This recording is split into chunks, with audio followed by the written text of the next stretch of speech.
12시 많은 참여 바랍니다.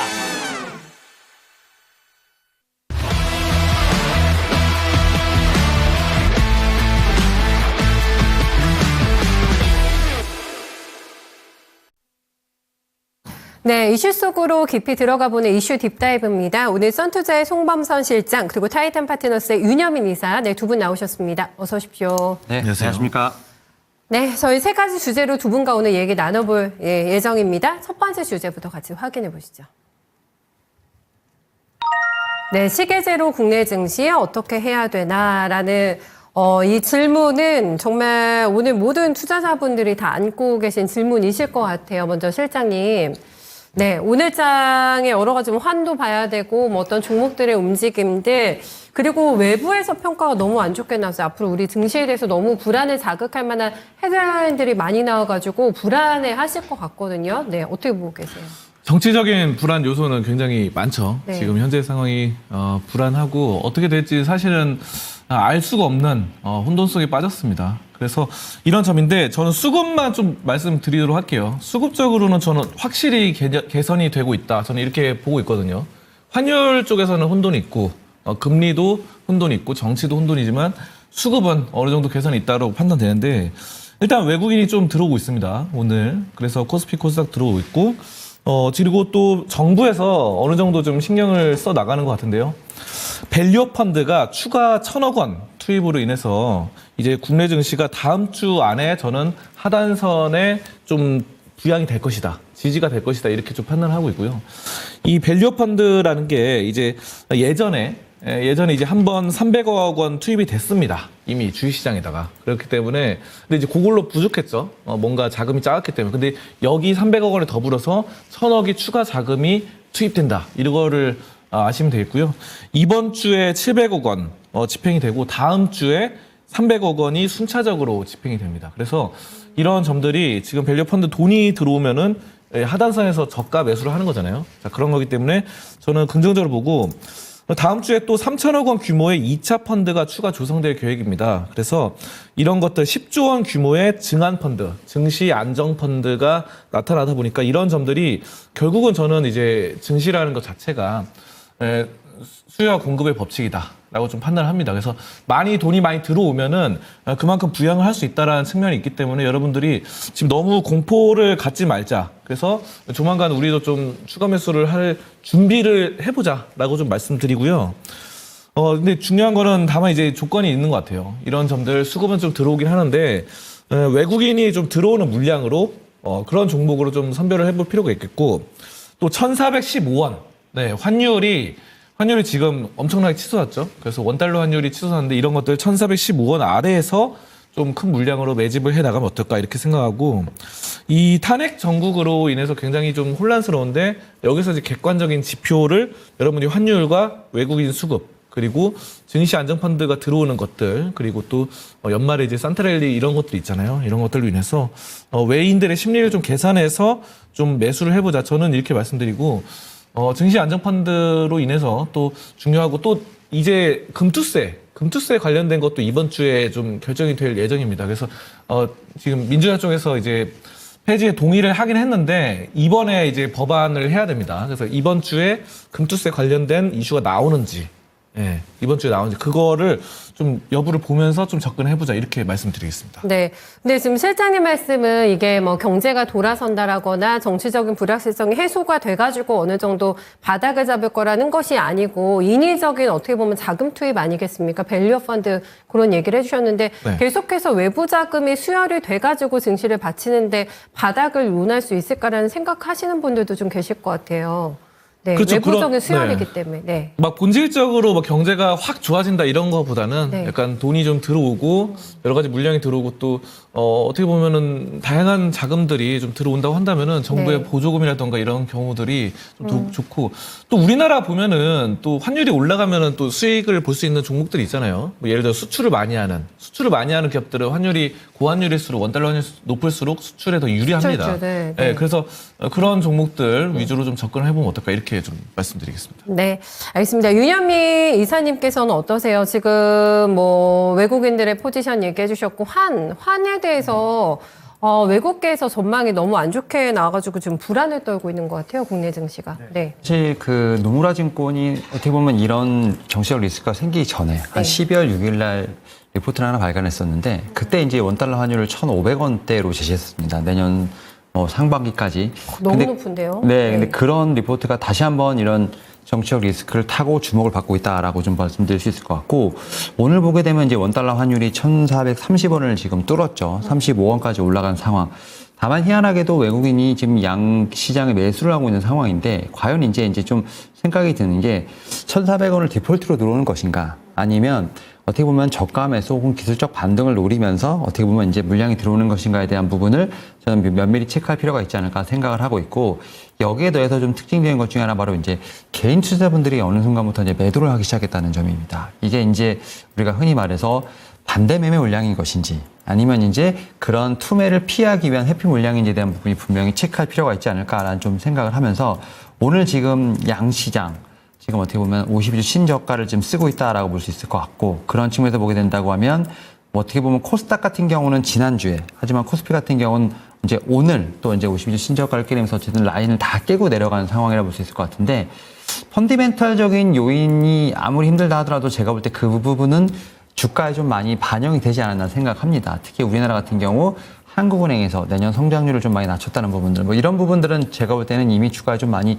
선반영이 돼 있다는 측면에서 봤을 때 지금의 하락은 아무래도 좀 외부 요인이 좀 강하게 작용하고 있지 않나라고 좀 생각을 하고 있고요.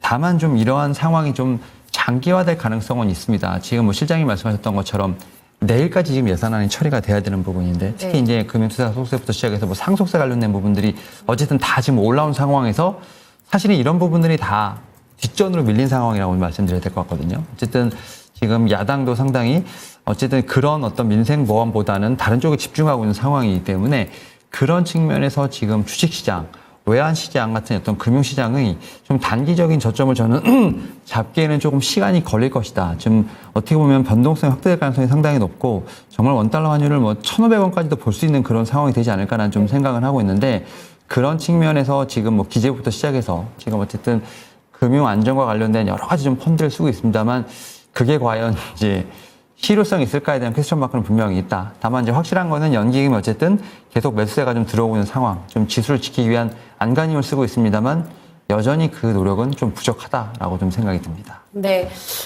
제가 뉴스를 보니까 이게 뭐 지금 메인 3사에서도 환율 1,500원 얘기가 나왔다라는 걸 계속 보도를 하더라고요. 저는 자세히는 노무라 거 읽어보진 않았어요. 이사님께서는 그게 어느 정도 현실성이 있게 좀 논리 있게 나왔나요? 그 보고서 내용이? 네, 일단은 네. 뭐 원달러 환율과 관련된 부분에 있어서 사실은 정치적 리스크는 없었습니다만 결국 이제 오를 수밖에 없는 이유로 결국 경기 침체에 대한 부분부터 시작해서 여러 가지 지금 우리가 논의했던 부분들이 다 담겨 있다라고 좀 말씀드릴 수 있을 것 같고 그런 측면에서 더해서 이제 어쨌든 원화보다는 달러가 강세가 될 수밖에 없는 요인도 요인도 분명히 거기 작용한다라고 볼 수 있을 것 같습니다. 그런 측면에서 기축통화의 강세가 지금 원화의 좀 약세를 좀 일으키는 부분들 그런 측면에서 우리나라 같은 경우도 좀 대책을 좀 세워야 되지 않을까. 좀 우리나라 같은 경우는 어쨌든 전달에 지금 기준금리를 낮추면서 어쨌든 서프라이즈가 좀 났었거든요. 원래는 좀 유지하기로 했었는데 어쨌든 한 단계 더 낮췄다는 부분들.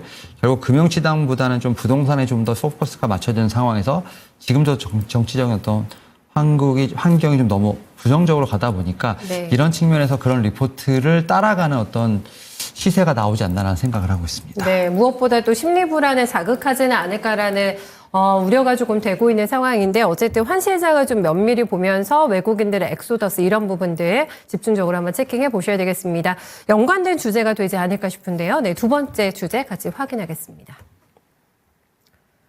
네, 정치 테마 오늘 얘기를 할 수밖에 없는 상황입니다. 워낙에 그렇게 판도가 나오고 있는 상황이어가지고 쉽게 끝나지 않을까라는 물음표를 좀 붙여봤습니다. 어떨까요, 송범선 실장님? 네, 산타랠리가 아니라 테마랠리가 나오고 있어요, 지금 연말에. 굉장히 좀 시소 게임이 나타나고 있다 이렇게 좀 판단이 되고 한쪽이 오르면 또 한쪽이 떨어지고 계속 왔다 갔다 합니다. 그래서 크게 이제 화면에 보이시는 것 같이 이재명 테마주, 뭐 한동훈 테마주 이렇게 좀 많이 오르고 내리고 한다 이렇게 보실 수 있는데 오늘만 좀 놓고 보면은 이재명 테마주가 더 강세입니다. 그래서 오늘 보면은 오리엔트 전공이라던가 뭐 동신건설 이런 종목들 이스타코 다들 뭐 상한가 가까이 뭐 가는 20% 가까이 가는 이런 굉장히 강세가 나타나고요.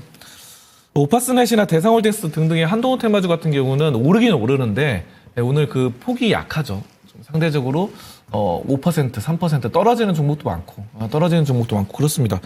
그래서 오늘 시세가 좀 이재명 테마주가 굉장히 강하고 오파스넷 같은 경우 오른다 하더라도 좀 약하다라는 측면이 있고요. 전체적인 정치적인 상황들 그리고 탄핵 전국 이런 것들이 이제 탄핵이 거의 이제 매주 이어질 전망이라고 합니다. 그래서 매주 토요일마다 어떻게 보면 이벤트처럼 나타날 것 같은데 이런 점들이 약간 불확실성으로 자리 잡다 보니까 계속해서 이런 인물에 관련된 것들이 좀 움직이고 있다라는 점인데 대부분 보면은 인물 관련주가 많아요. 뭐 대상홀딩스 같은 경우도 한동훈 관련해서 이제 뭐 그런 거죠. 이정재 배우와 함께 이렇게 임세령 부회장과 함께 이런 인물로 연결된 거고 인맥인데 저는 뭐 개인적으로 인맥 관련주 이런 쪽보다는 약간 그래도 좀 더 약간 깊이가 있는 실제 그쪽을 있는 좀 테마? 네, 실제 있는 그 있어요? 실제 그러니까 있는 테마 그게 있습니까? 이게 딱 보기에 그렇게 딱 그렇지는 안 않은 것 보이죠. 같고요. 네. 그럴 것 같고 오리엔트 전공 같은 경우도 옛날에 보니까 이게 뭐 이재명 대표와 딱 연결됐다기보다는 그거더라고. 이재명 대표가 예전에 이제 오리엔트 전공에서 일을 했다. 오리엔트 전공 그 당시 뭐 시계 만드는 그쪽 직원이었어요? 네, 직원으로 일을 했다고 하더라고요. 약간 그런 옛날에 했던 거니까 지금은 별 상관없는 건데 뭐 그런 약간 느낌? 그리고 저는 또 오늘 관심이 생기는 게 이제 방송국. 방송국 이번에 탄핵 전국으로 인해서 토요일 날 시청률이 많이 올랐겠죠, 당연히. 그래서 뭐 IMBC라던가 SBS 등등이 올랐는데 뭐 YTN도 가고 네, YTN도 그러네요. 그렇고 네. 다들 이 정치 관련된 중계를 하는 뉴스 미디어들이 올랐다. 근데 IMBC 같은 경우는 워낙에 좀 상한가를 갔기 때문에 지금 따라잡기는 좀 힘들어 보이고요. 그래도 밑에 단에 있는 YTN이나 아니면 SBS 쪽으로 좀 접근을 해보면 어떨까 좀 이렇게 생각하고 어쨌든 저는 그렇습니다. 이 정치 테마주가 워낙에 많아서 다 언급드릴 수는 없고 그래도 내재 가치가 좀 탄탄하면서 기존의 사업을 원래 잘 하고 있다가 이게 이번 이슈의 테마에 타가지고 올라간다 하면은 그것에 올라타볼 만하다라는 점이고요. 다만 이제 이런 점들이 확 인기가 사그라들 수 있어요. 여러분들 대선 예전에 이제 그런 거 있잖아요. 대선 후보주 이런 것들 예전에 이명박 테마주 이런 것들 보면은 정말 옛날 시대인데 그때 이제 건설주들이 4대강 대우나 이런 주식들이 많이 올랐죠. 자, 근데 그때 어떻습니까? 이명박 대통령이 당선되고 나서 다 떨어졌어요. 그렇습니다. 문재인 대통령이 당선되고 나서도 문재인 관련주도 다 떨어졌어요. 그런 것처럼 지금 뭐 화면에 보시다시피 뭐 안철수 후보 같은 경우도 국회의원 당선되기 전에 안랩이 급등을 했다가 당선되고 나니까 또 떨어지고 이런 것들이 많거든요. 그래서 약간 비이성적으로 움직이는 것들이 많다라는 점이고 대신 이제 내재 가치가 좀 확실한 종목들이라고 한다면은 이런 것들이 좀 끝난다 하더라도 원래의 사업군을 잘 해서 좀 이어나갈 수 있지 않을까. 그래서 리스크 관리 차원에서 좀 잘해보자 이렇게 좀 말씀드리겠습니다. 그렇다면은 실장님께서는 지금 내가 동참할 만한 테마주는 없다고 보시는 거세요? 뭐 오늘 방송 관련주도 별로라고 보세요? 근데 방송국 관련주는 좀 괜찮다고 봐요. 괜찮아요? 네. 뭐 아까 IMBC나 YTN은 너무 많이 오르긴 했는데 이 오늘 약간 시세가 나오는 거 그냥 모멘텀으로 보면 SBS가 지금 보면은 오늘 9%까지 올랐다가 현재 4.6%거든요. 근데 이런 점들이 어쨌든 방송국 미디어 관련주들이 다 같이 올라다 보니까 저는 SBS가 오늘 기술적인 분석으로 봤을 때 그래도 좀 따라잡을 수 있겠다. 저는 이렇게 SBS 판단하도록 하겠습니다. 알겠습니다. 그쪽은 괜찮을 것 같다. 이사님은요? 지금 정치 테마주들에 가담하기는 쉽지가 않지만 보고 있자니 속은 타고 네. 나만 놀고 있나라는 생각도 드시고 그럴 것 같아요. 일단 이제 뭐 정치 테마라기보다 약간 대선 테마라고 좀 말씀을 드리면 대선 테마. 네, 사실은 대선 테마가 5년마다 상당히 큰 어떤 시세를 냈던 거는 분명히 사실입니다. 특히 이제 지금 실장님 언급하셨습니다만 특히 이명박 대통령 선거인 2007년에 보게 되면 이화공영이라는 전설적인 종목이 있습니다. 이 종목이 지금 그 연으로 봤을 때 거의 뭐 한 3,000% 이상 오르면서 상당히 시세가 집중됐던 부분이 있습니다만 제가 볼 때는 지금 문재인 대통령 이후에 좀 대선 테마의 힘이 좀 많이 빠진 부분이 있습니다. 이렇게 상승률이 강하게 나오지 않는다라고 좀 생각이 들고 있고요. 그리고 회전 속도도 상당히 빠르다라고 볼 수 있을 것 같습니다. 특히 그런 측면에서 봤을 때 오늘 같은 경우 특히 지난주부터 어쨌든 이 대선 테마라 불리는 이런 종목들이 오르는데 한두 명에 집중된다기보다는 상당히 여러 의원들의 테마주가 같이 움직이고 있어요. 그러니까 그 얘기인즉슨 그 안에서도 수급이 상당히 빠르게 돌고 있다라고 좀 말씀드릴 수 있을 것 같습니다. 거기에 더해서 미디어에 좀 비춰진 모습에 좀 긍정적인 신호가 간다고 하면 또 우르르 테마가 올라가는 상황이기 때문에 사실은 대선 테마로서 큰 시세를 보던 어떤 그 시절은 분명히 지나갔고요. 그리고 지금 상황에서는 상당히 뉴스플로에 따라서 지금 이 정치 테마주들이 빠르게 움직이는 상황에서 순환매가 돌고 사실 의원들이 상당히 많이 거론이 되고 있거든요. 강력한 유력 후보들뿐만 아니라 좀 미디어에 비쳤을 때 뭐 한마디를 했다던가 뭔가 연관성이 있는 후보들이 우후죽순으로 나오면서 관련된 테마들이 같이 오르다 보니까 사실은 이제 매매하는 입장에서 보면 어떤 의원의 테마주를 타는 게 맞는 건가라는 어떤 그런 생각이 좀 든다는 어떤 그런 부분이 있다는 점에서 봤을 때 저는 모르겠어요. 손 빠르고 발 빠르신 어떤 단기 매매를 잘 하시는 분들에게는 지금의 시장 변동성에 대비해서 이 정치 테마주가 상당히 강하게 움직이기 때문에 제가 볼 때 오히려 매매로서의 어떤 매력도가 있겠습니다만 다른 말로 하면 급락을 할 수도 있다는 점은 분명히 좀 명심해야 되지 않을까 생각을 하고 있고요. 그런 측면에서 저는 방향성에 대한 부분들이 예측하기 쉽지 않다. 그래서 저는 오히려 조금 관망을 하시면서 오히려 좀 이런 정치적인 부분에 있어서 어느 정도 방향성이 나오게 된다고 하면 그때부터 봐도 늦지 않을까 생각합니다. 지금 상황에서는 계속 뉴스플로에 따라서 어떻게 될지에 대한 부분이 지금 어떻게 보면은 기준을 잡기 힘든 상황이기 때문에 지금은 정말 좀 배가 아프고 좀 손가락이 좀 근질근질 하시겠지만 오히려 돌아가는 뉴스플로를 보면서 일단은 리스트업만 해두시되 오히려 방향성이 나오게 된다면 그때부터 좀 본격적으로 매매도 되지 않을까라고 생각을 하고 있습니다. 방향성이 나오게 된다라는 건 정확하게 어떤 의미세요? 뭐 이제 정확하게 뭐 다시 대선을 치르게 된다고 한다거나 대선이 확정이 된다고 확정이 조기 되거나 대선이. 혹은 뭐 이제 유력한 후보가 나온다거나 지금 상황에서는 아직까지는 그런 부분이 나오지 않은 상황이기 때문에 네. 저는 방향성에 대한 부분이 좀 먼저 모색이 돼야 되지 않을까라는 생각을 하고 있고 그러다 보니까 여러 후보들 간의 어떤 테마주가 계속 움직인다. 네. 좀 그렇게 생각하고 있고 그런 측면에서 쉽게 따라갔다가는 또 고점에서 또 매매를 할 수 있는 그런 상황이기 때문에 오히려 좀 기다려보는 게 맞지 않나 생각하고 있습니다. 저 난이도가 너무 크고 네. 심장이 너무 쫄깃쫄깃해질 것 같아가지고 근데 오늘 코스닥에서요? 거래대금이 가장 많은 종목이 안랩인데 요거는 리스트에 넣어둘 가치 있습니까 없습니까? 안철수 테마요? 사실 네.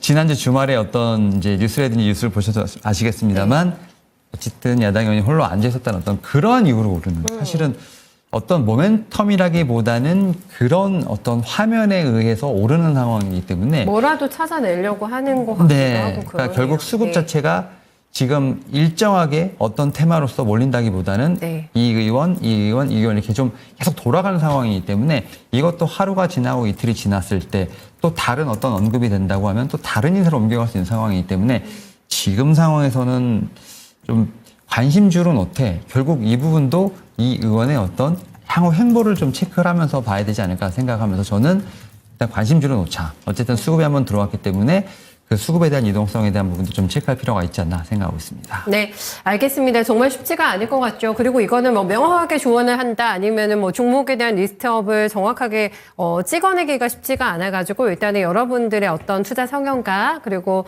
그런 스타일에 따라서 좀 선택이 가능한 여부가 되지 않을까 싶은데요. 명확한 실체가 있는 종목을 찾기가 쉽지 않다. 그리고 이왕에 하더라도 명확하게 뭔가 어떤 뉴스가 나와야지만 조금 더 가담하는 게 좋지 않을까라는 네, 두 분의 의견 종합해서 들어봤네요. 세 번째 주제로 넘어가겠습니다. 네, 다음 이슈입니다. 삼성전자 얘기 좀 해볼까요? 네, 664조 원의 전장 시장을 공략한다. 네, 하마 쪽으로 전장 사업을 지금 일원화시키기로 결정을 했습니다. 아남전자 주가가 오늘 조금 많이 오르면서 반응이 나오고 있는데요. 네, 실장님 이 이슈 체크해 주세요. 네, 삼성전자도 원래 두 개로 쪼개져 있던 이 전장 사업을 하나로 통합하면서 이 선택과 집중을 하겠다라는 측면을 좀 내세우고 있고요. 하만을 예전에 인수를 했었죠. 큰 돈을 주고 인수를 했는데 그쪽에다 힘을 실어주고 기존에 있던 전장 사업을 그의 하만에 보조를 하는 그런 쪽으로 바꿨다라는 측면을 우리가 보실 수 있겠습니다. 자, 근데 전장 사업을 여러분들께 좀 말씀드리면은 굉장히 좀 성장성이 있는 시장입니다. 작년에 2023년에 372조 원 규모였는데요. 이게 이제 2030년에 664조 원으로 굉장히 커지고 있다라는 측면이고요. 여기에 이제 집중적으로 삼성전자가 투자를 하겠다. 그러면서 기존에 있던 팀을 하만 협력팀으로 바꾸고 하만을 중심으로 나아가겠다는 건데, 이 하만이 이제 원래 오디오 명가였죠. 그래서 예전에 이제 인수를 하면서 원래도 이제 좀 잘하는 회사였습니다. 그래서 큰 돈을 주고 했는데 여기에도 힘을 실어주고 또 이런 것들로 인해서 자동차 브랜드에 장착되면서 뭐 삼성 AI 초연결도 이런 쪽으로 계속해서 거듭날 수 있겠다라는 측면입니다. 저는 삼성전자에 대한 지금 시각이 굉장히 좀 긍정적으로 판단을 합니다. 그리고 지금 삼성전자를 보시면은 아시겠지만 증시가 코스닥이 거의 뭐 4% 가까이 빠지는데 삼성전자는 보합 정도입니다. 심지어 12월 5일 날 상승하고 12월 6일 날도 상승을 했죠. 그러면서 오늘 같은 경우는 외국인의 수급이 좀 들어오고 있는 시점이고요. 그리고 기관이 3거래일 연속 매수를 하고 있다 보니까 삼성전자에 대한 시각은 좀 상당히 긍정적이다 이렇게 볼 수 있겠고요.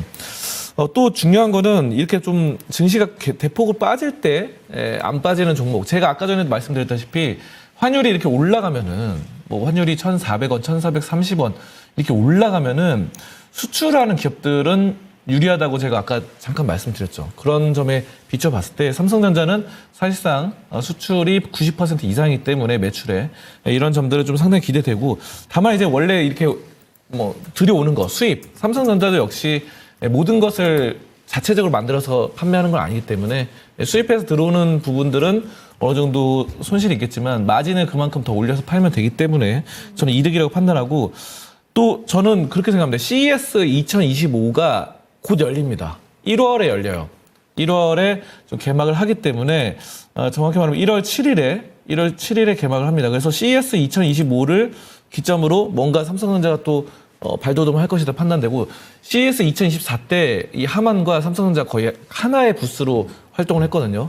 자, 그리고 CES를 중심으로 이 뭐 전자제품, 가전제품 이런 제품들 회사들이 한번 모멘텀을 받을 가능성이 충분히 있다고 판단합니다. 매년 그랬죠. CES는 전 세계적인 전자제품의 그런 향연장이기 때문에, 그래서 삼성전자가 여기에서 CES에서 뭔가를 좀 선보이지 않을까 이런 기대감이 있는 상황이기 때문에 네. 연말 산타렐로에 더불어서 저는 수급이 들어오는 삼성전자 지금 현재 상당히 좀 긍정적이다 이렇게 판단하겠습니다. 네, 이제 하만 제품에 삼성전자의 이 AI 기능이 많이 탑재가 될 것 같아요, 이사님.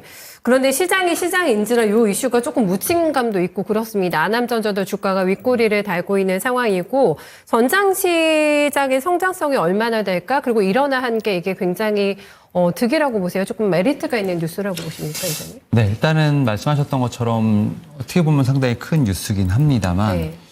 그런 상황, 지금 시장 상황에서 약간 좀 이슈 자체가 좀 빛을 못 발하는 부분도 있다라고 생각을 하고 있고, 다만 이제 지난주부터 시장이 흔들릴 때 오히려 좀 미운 오리새끼였던 지금 삼성전자가 좀 지수 대비 좀 버티고 있는 모습 나오거든요. 지난주 목요일 금요일 같은 경우도 어쨌든 강보합으로 마감했고, 지금 상황에서 어쨌든 약 전환을 하긴 했습니다만 그래도 외국인과 기관의 수급이 들어오면서 시장을 조금 받치고 있다라고 볼 수 있을 것 같은데, 결국 삼성전자의 어떤 제가 볼 때는 핵심 먹거리, 특히 이제 HBM이라든지 파운드리 관련된 얘기가 나왔었습니다만 제가 볼 때는 좀 테슬라의 영향도 좀 있지 않나라고 좀 생각을 합니다. 테슬라 같은 경우는 최근에 이제 로보택시로부터 시작해서 어쨌든 자율주행 관련된 부분들, 차량과 관련된 부분에서 상당히 AI 소프트웨어에서 힘을 주고 있는 상황이기 때문에 제가 볼 때 삼성전자 같은 경우는 그러한 부분에서 먹거리에 대한 드라이브를 걸고 있지 않나라고 좀 생각을 하고 있고요.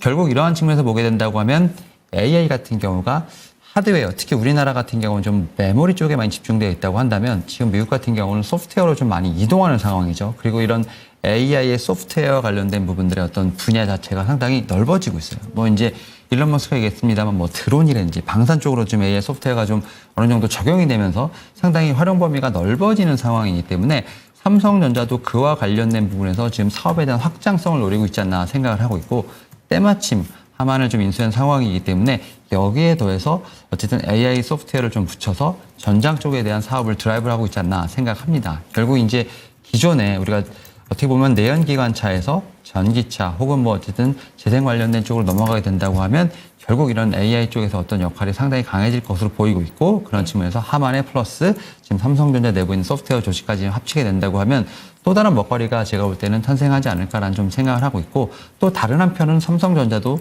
제가 볼 땐 돌파구를 찾기 위한 노력을 하고 있지 않나라고 좀 생각을 합니다. 결국 이제 AI 쪽에서 하드웨어, 소프트웨어 양쪽을 다 잡겠다라는 노력을 한다라는 측면을 봤을 때 상당히 좀 긍정적인 뉴스이긴 합니다만 어쨌든 시장 자체가 좀 너무 어렵다 보니까 많이 좀 빛을 못 보고 있다라고 생각을 하고 있고 다만 뭐 연기금부터 해서 기관의 어떤 매수가 꾸준히 들어오는 상황 여기에 플러스 모멘텀이 생긴다고 하면 결국은 좀 지수를 좀 받쳐줄 수 있는 역할을 분명히 하지 않을까라는 좀 생각은 하고 있습니다. 하만이 또 실적이 되게 좋던데요, 보니까. 네. 올해 역대 최대 실적 전망되더라고요, 하만이. 네, 그래서 이제 어쨌든 하만의 어떤 그러한 실적을 더 견인하기 위해서 한 단계 레벨업하기 위해서 이러한 좀 구조조정을 좀 단행하고 있지 않나라고 좀 생각을 하고 있고 네. 뭐 그런 측면에서 삼성전자 입장에서는 또 하나의 먹거리를 좀 만들고 있지 않나라고 좀 생각을 하고 있고 또 말씀하셨던 것처럼 CS2029에서 또 어떤 모습을 보여줄지 상당히 기대가 된다. 다만 이제 이런 이 전작 쪽과 관련돼서는 워낙 뭐 LG전자가 좀 강하게 나오는 상황이기 때문에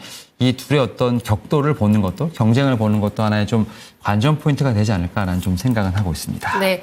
AI 쪽의 경쟁력이 너무 아쉽다. 네. 삼성 이런 평가를 받습니다만 어쨌든 여러 각도로 해서 돌파구를 고민해내고 있는 상황입니다. 전장사업 쪽에 힘실릴까 보셔야 될 것 같고 긍정적인 뉴스다라고 계속 평가해 주셨어요. 그러면은 종목 측면에서는 어떻습니까? 괜찮습니까?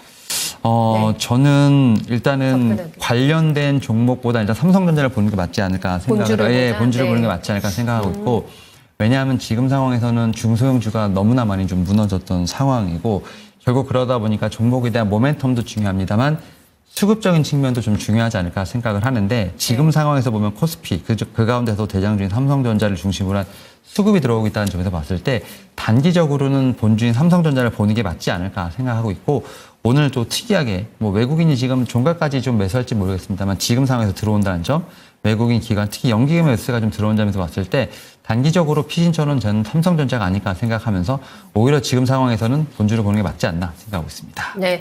피신처가 될 수 있다라는 의견 주셨어요. 실장님은 종목 뭐 주실 거 있으세요? 관련해서? 저는 근데 삼성전자가 일단은 이렇게 좋아진다고 한다면은 삼성전자와 관련된 이런 소부장들도 좀 다 같이 좀 더 좋아지지 않을까 이렇게 생각합니다.